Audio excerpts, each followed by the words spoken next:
Om Swastiastu. Perkenalkan, nama saya Putu Janwarta Prayoga Putra dengan NIM 2305531070. Kali ini saya akan membawakan materi metalurgi yaitu bab 4 dengan dosen pengempu yaitu Prof. Dr. Sekote Gede Tirta Nidya STMT dengan mata kuliah metalurgi dengan kode TM2301 dari Prodi Teknik Mesin, Fakultas Teknik, Universitas Udayana.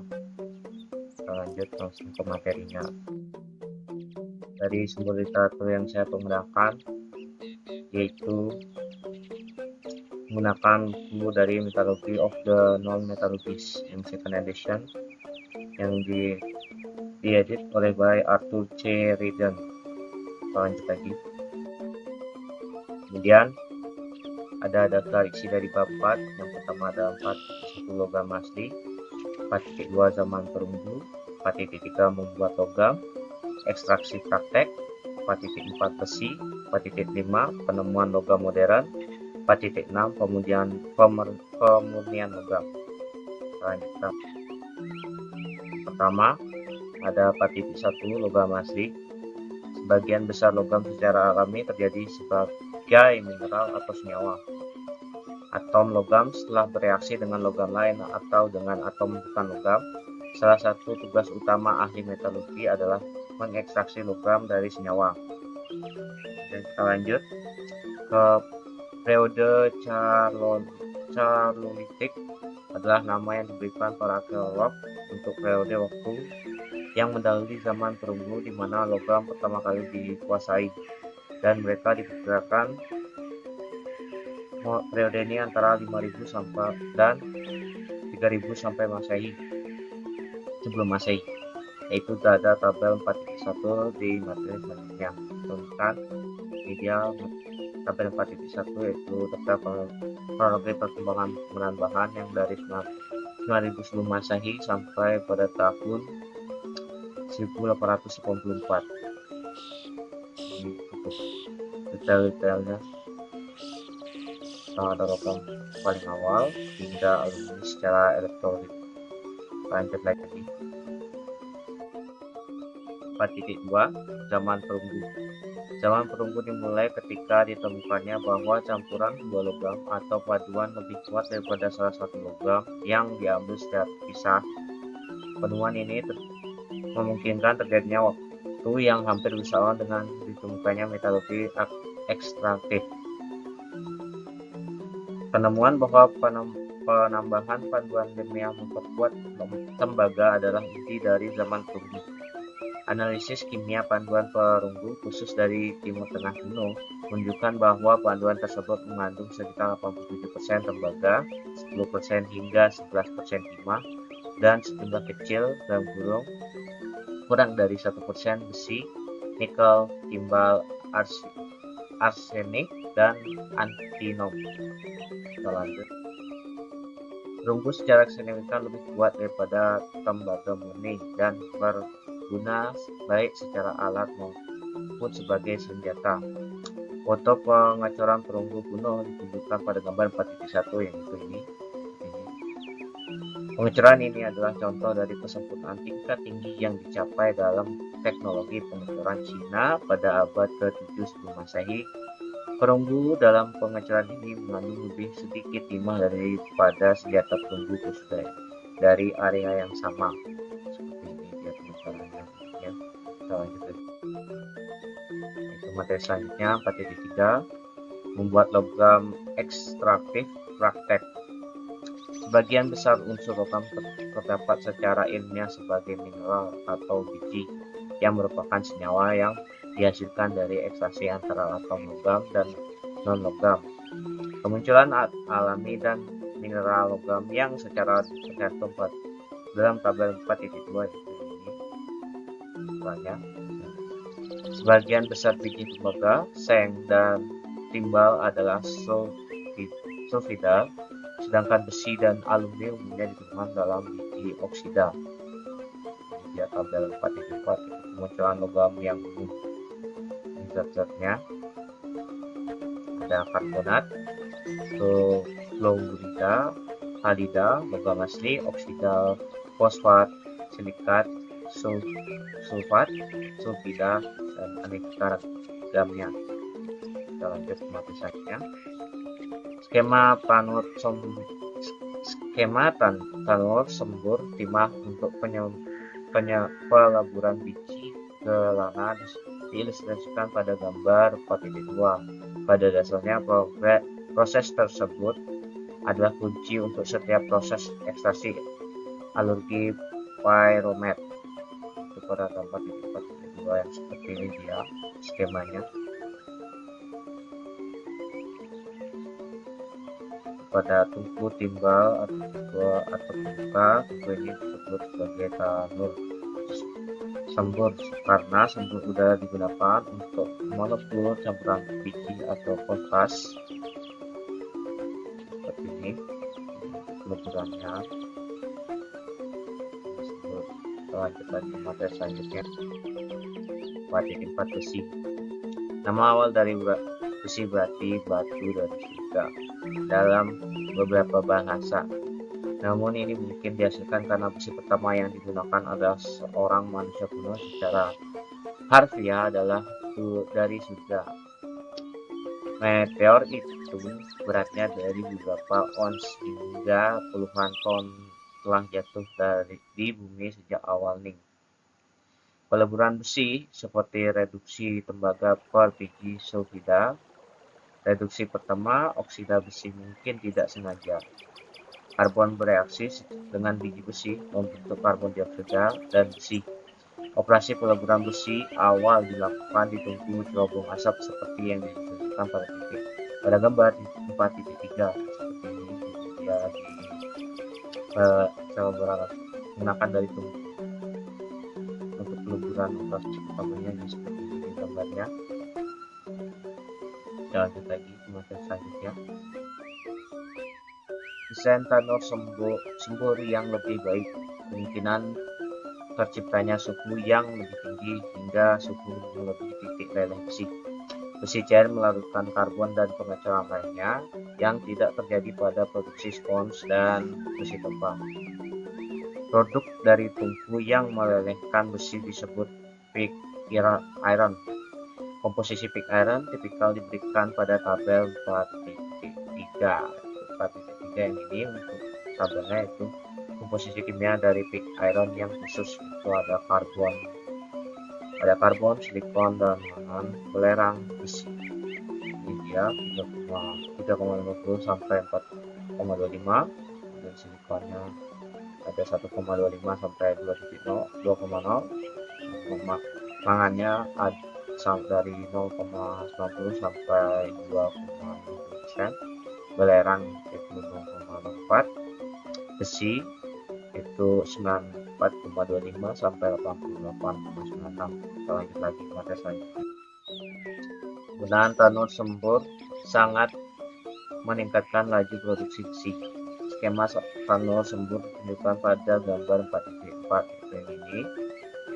Dalam tungku seperti itu, kira-kira 2 unit biji besi, 1 unit potas, setengah unit batu kapur, dan 4 unit udara dalam ledakan diperlukan untuk setiap unit pig iron yang diproduksi. Proses peleburan dalam tanur sembur dimulai ketika muatan biji, kupas, dan batu kapur dimuat ke atas. Seperti ini dia, gas dan sebagainya. Kita lanjut lagi. Pengendalian praktek produksi untuk menghasilkan produk berkualitas tinggi tanpa mencemari lingkungan merupakan cara yang relatif modern inovasi.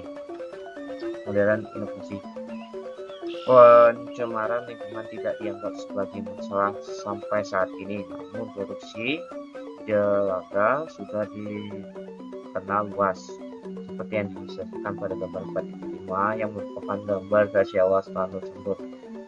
Ini gambarnya contoh versi awalnya untuk sketsa dari Metallica, bukan emisi jelaga dari seperti ini. Gambar ini muncul dalam buku Georgius Agricola de Re Metallica yang disampaikan pada tahun 1596 dan diterjemahkan dari bahasa Latin ke bahasa Inggris oleh Herbert Hoover dan istrinya Louis Henry Hoover. Lanjut, besi tupa adalah besi metalik yang sangat halus yang mengandung disk kecil relatif seragam partikel, bukan logam yang tidak dilarutkan. Distribusi tipikal dari partikel-partikel ini dapat bagian besi tupa. Partikel individu disebut infusi.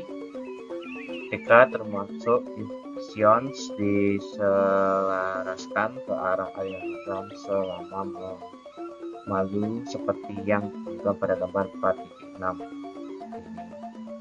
Ini menggunakan metrograf menunjukkan infusi terak yang khas pada besi tupa. Pembesaran asli 500 kali.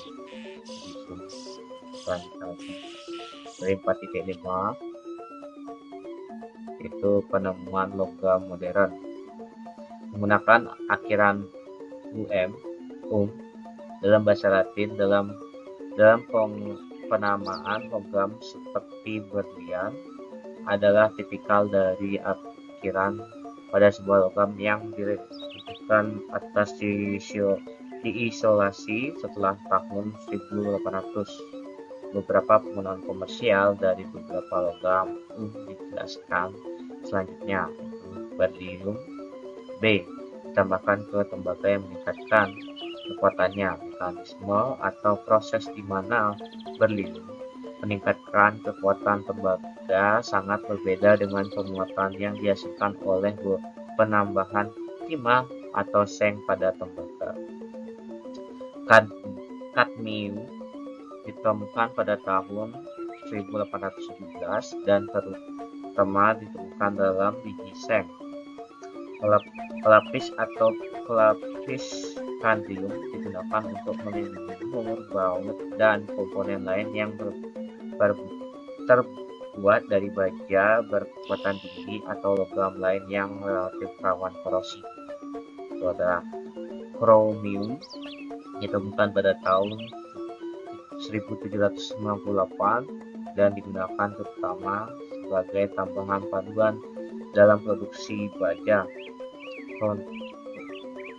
Kromium meningkatkan ketahanan baja terhadap oksida dan korosi dan merupakan unsur penting dalam baja tahan karat.